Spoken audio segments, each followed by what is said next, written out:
Hello everyone, Blaze here. Welcome to the Sentai Filmworks May Solicitations. Hopefully this video won't be too long because there's really not that much I'm excited about for this month. They haven't really pushed the boat out. There's only one thing I know I'm definitely getting, and the rest of it is kind of like, I don't know, maybe some point, probably never. But yeah. So first up, Made in Japan return and drop a bombshell. Sort of, it was kind of expected, but it's really awesome to know that they're officially doing it. Is they're finally going to start putting out the last 3 things that they need to do for the Patlabor franchise, which is the movie trilogy. Starting off with Patlabor the movie, which is it's going to have obviously English, Japanese, so it's a dubbed bilingual release or whatever.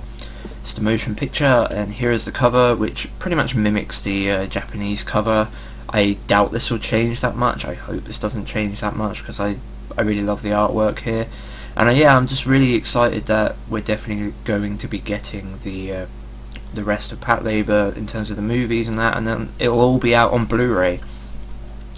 It's a franchise obviously I hadn't really experienced at all until I watched the TV series. The only thing I'd watched was the Blu-ray OVA series, which obviously Mamoru Oshii did a TV series. I don't think he had any real part in at all, but yeah, I love the TV series. I've come to really like the franchise. I'm looking forward to the new files, which is the OVA series that comes out next month.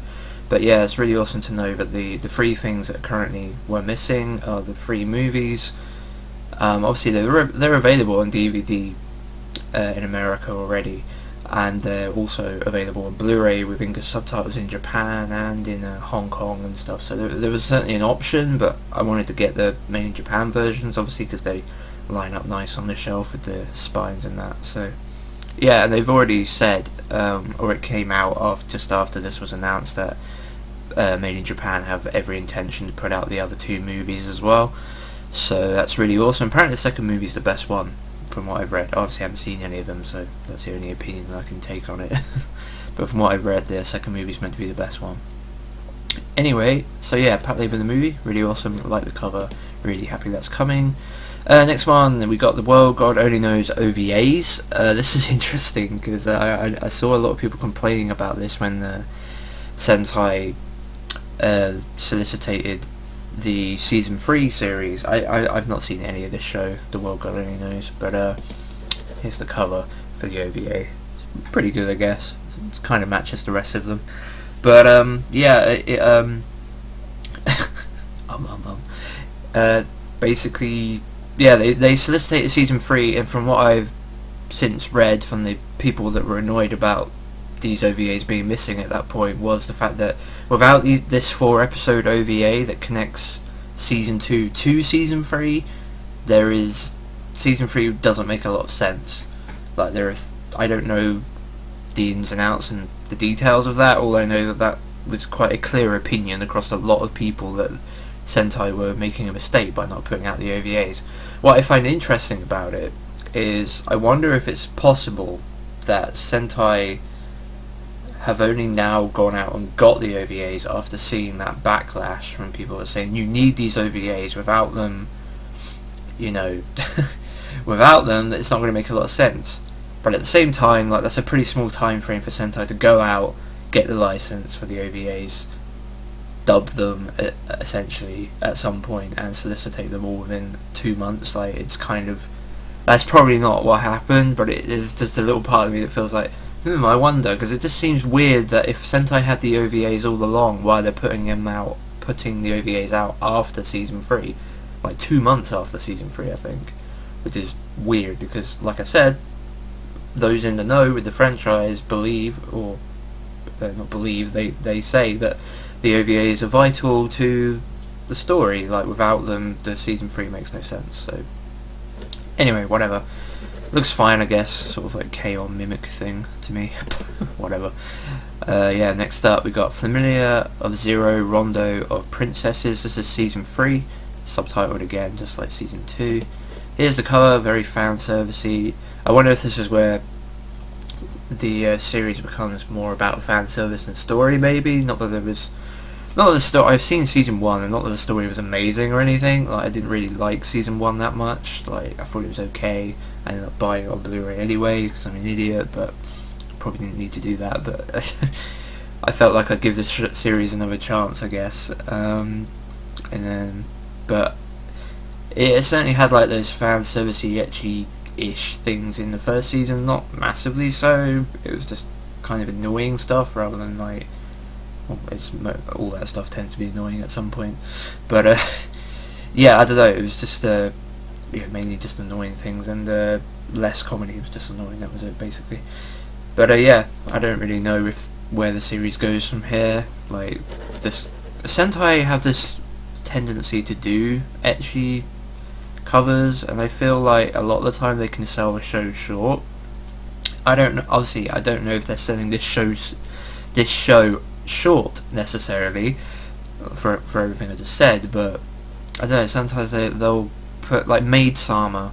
I don't know if you guys ever saw the update. They didn't actually change the cover, but the recently released Blu-ray of Maid Sama has the main girl in it, like in a very French. It's in a French maid outfit, just like she's in the show, I guess. But it's a very provocative cover in the pose and that.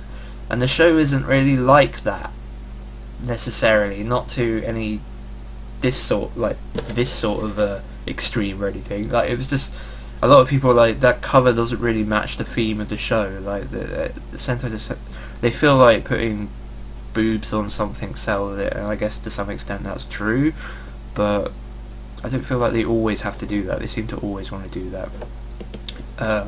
Case in point, in fact.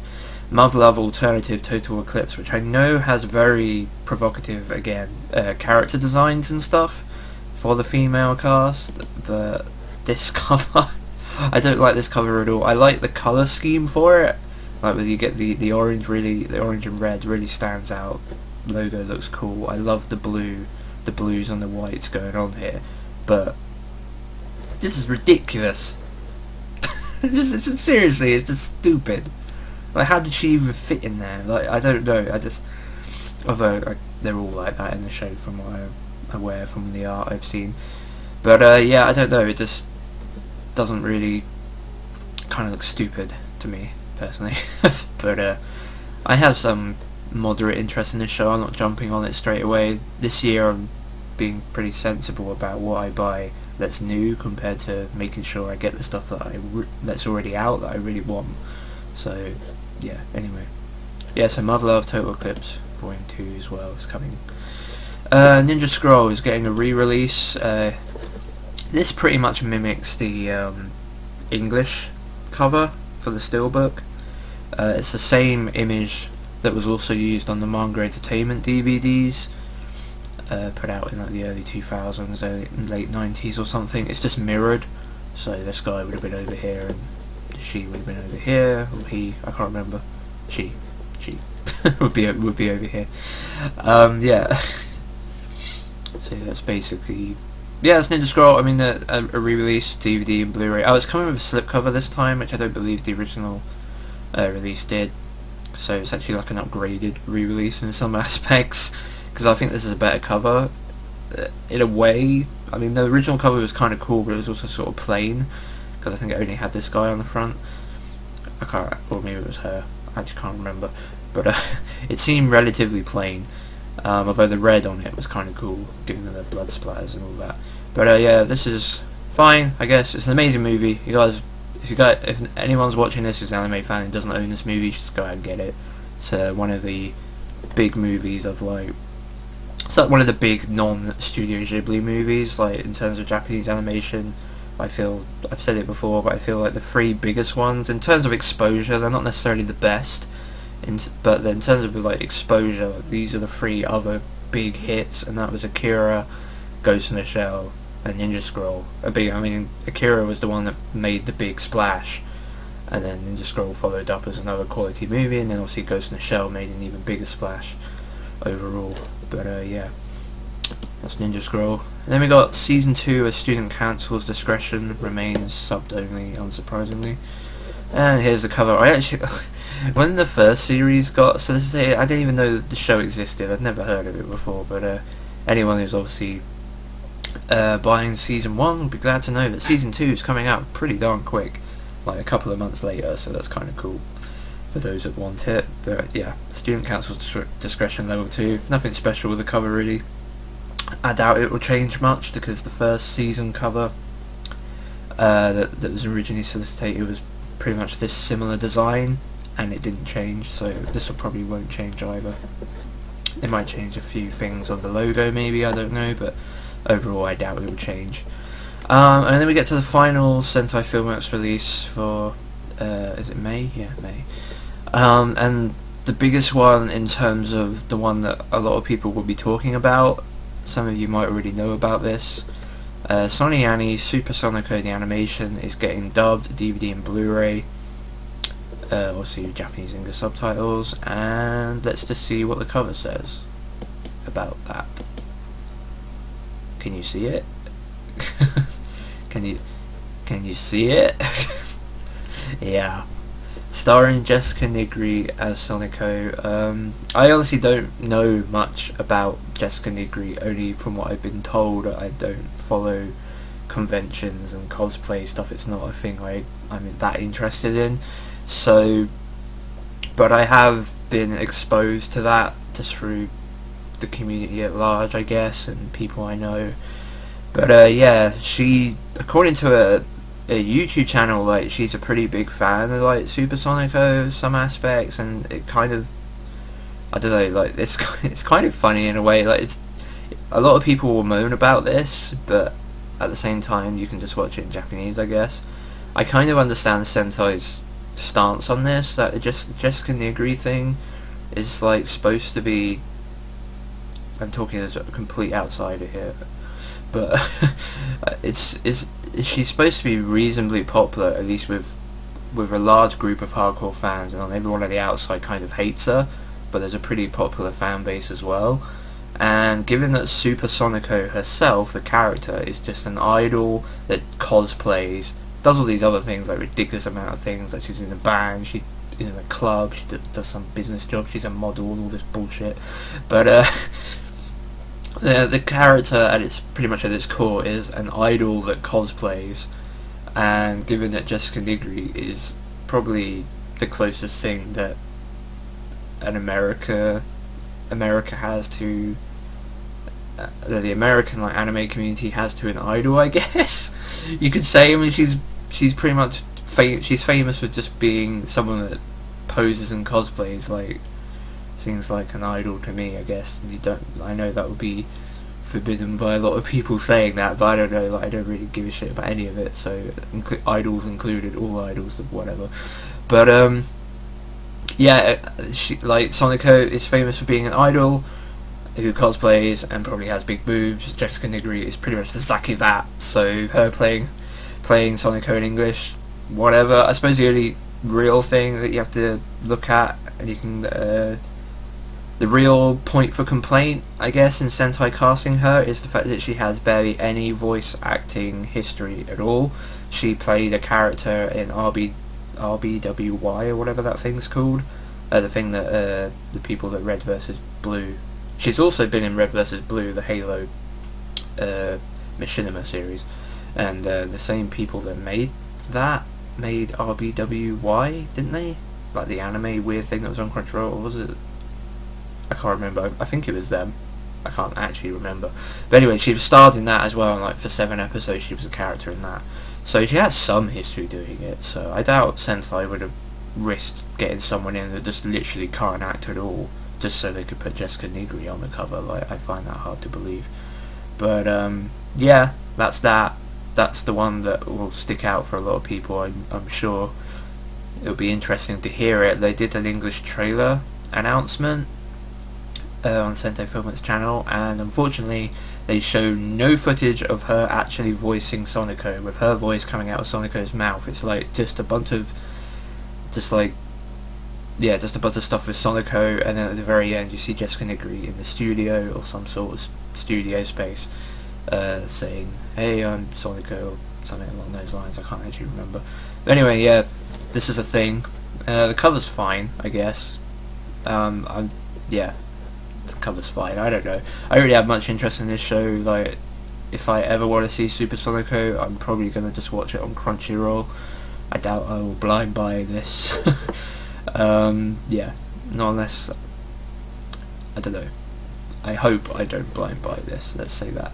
In other news, something un-Sentai film that's related, but certainly something that I'm interested in, certainly a whole lot more than this.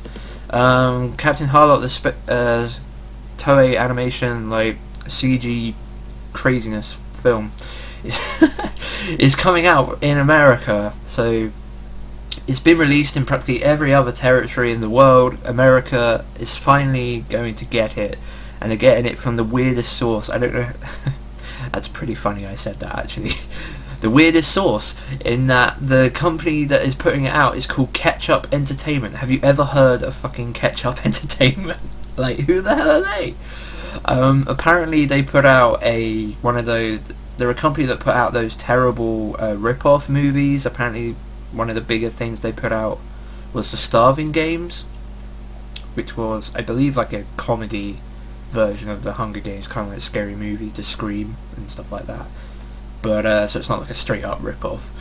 But yeah, that's their history. I don't think they have any other history of putting out anything anime, and they're putting out this. I don't know how the hell that happened. Like, if Ketchup Entertainment, whoever the fuck they are, were able to get a hold of this movie, why on earth weren't Funimation, Sentai, Discotek, Viz, any of those companies? I don't understand. Like, did they not have any interest in this at all? I mean, I've seen the movie. It's not the greatest movie you're ever gonna see, but so far as animation, it's incredible. Like, this CG animation in this movie is amazing, because like I said before, you don't get movies in America that are animated using computer generated whatever, like CG. You don't get movies like this in terms of this mature art style. They're always like Pixar movies, DreamWorks movies. They're normally set, you know, they're like cartoons basically, but just in 3D form. And that's not to say that they're not good movies by any means. Like, a lot of those movies tell amazing stories, and that's not. But it is cool to see something like this from Japan, where it's like, we're using this technology, but we're looking at, we're going to present a much more mature art style. And I really love the art design in this movie. Unfortunately, the movie itself, while pretty good, does sort of fall apart. There's just bits of it I didn't really like. It overcomplicates itself in places where it just doesn't. It's very un-Matsumoto, where it gets pretty freaking complicated in places. Like Matsumoto, like the Ageverse stuff, especially I've seen pretty much all the Harlock stuff now. I think the only thing I haven't seen is Endless Orbit SSX, yeah, and Cosmo Warrior Zero, but that's not really mainly about Harlock. But anyway, whatever. But yeah, all of his stuff tends to be relatively simple, like, because it's very, I can't, I'd like to be able to explain it better, but I didn't really prepare myself. So, but it's just not overly complicated. It like just gets very, like, you know how you watch an anime, like especially a sci-fi anime, like Evangelion is the extreme of this, where you just get towards the end and it all just goes super crazy. Like, they try to overcomplicate, and you're like, I don't actually know what happened in the end. Like, I saw the conclusion. The conclusion made sense, like the absolute very end. But how we got there in that last little segment made no sense. And it's not quite as bad as that, but it gets close in this movie. But yeah, one thing though, unfortunately, about this Ketchup Entertainment release is apparently it's only going to be DVD. It's going to include the dub cut, I think, and the Japanese version. The problem with the dub cut is it's shorter than the Japanese version. It changes the name of the cast for some ungodly note. Like, why? I don't understand that at all. Like, everyone other than Harlock has a different name.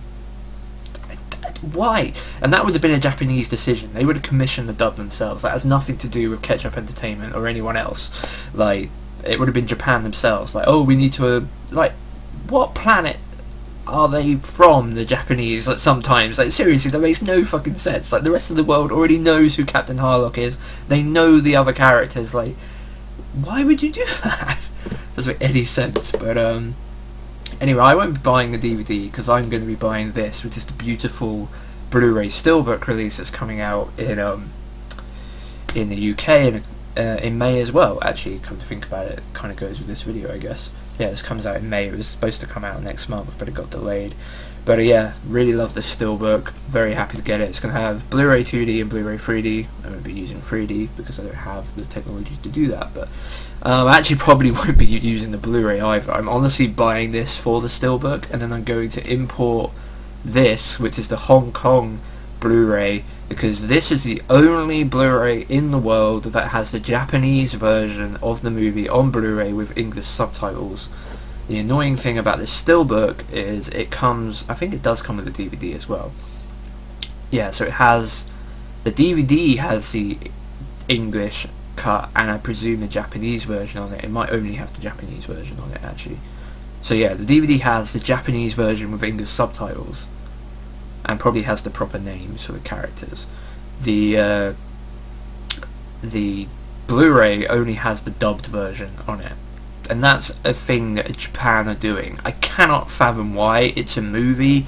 They're not going to lose sales on Blu-rays being released out like everywhere else in the world. It's just Japan being fucking dicks, like ancient businessmen making poor fucking decisions. I cannot fathom why they would lock out the rest of the world from the Japanese version of the movie on Blu-ray. Like, there is no reason to do that, not in 2015. Like, makes no sense to me whatsoever. So anyway, yeah, so I'll be double dipping, so just so I can have the English subtitles on the Japanese cut of the movie in high definition, because this movie, you need to watch it in high definition because it looks that freaking amazing. The only downside to the Hong Kong release, if anyone else wants to follow suit in what I'm eventually going to do, is the only downside to it is the English subtitled version has the different character names. The rest of it's fine. Like, from people I've talked to about it, like, they all say it's like the rest of it is fine. Like, the dub script is absolutely fine. There's no Chinglish in it. It all makes perfect sense. It's a perfectly fine English subtitle script. But unfortunately, the English subtitle script also has the dubbed names for some reason instead of the original Japanese names of the characters. So yeah, that's unfortunate, but it's literally the only way to get the movie in Japanese on Blu-ray with English subtitles. Thankfully though, Toei Animation have hopefully turned a corner on this, and Saint Seiya, which is the next big Toei Animation CG movie, big budget movie, the Japanese release actually comes with English subtitles already included. So I think I'm going to be buying that version in Japan, because I think we'll have exactly the same problem with Harlock if they end up dubbing the Saint Seiya movie or something, and we'll have all that horrible business. And unfortunately, after saying that this wouldn't take very long, I feel like this took ages again, so hopefully I didn't waffle on for too long. But that's the May solicitations for Sentai Filmworks, and a big long Harlock rant of some kind, I guess. Patlabor is pretty much the only thing I'm going to be definitely picking up. The rest of it, maybe at some point, like bits of it, like maybe I'll pick up. I want to get Mother Love at some point. Maybe I'll get Familiar Zero. I'm not so too sure about it. And hopefully I won't fall into a trap and buy Sonico. I really hope not. Because I don't feel like I need it, but I know Rock God Itachi really likes Super Sonico and he wants me to see that show, so. But it's on Crunchyroll, so I can see it without having to spend money. Anyway, whatever. I'm in Blaze. Thanks for watching, guys, and I'll see you soon.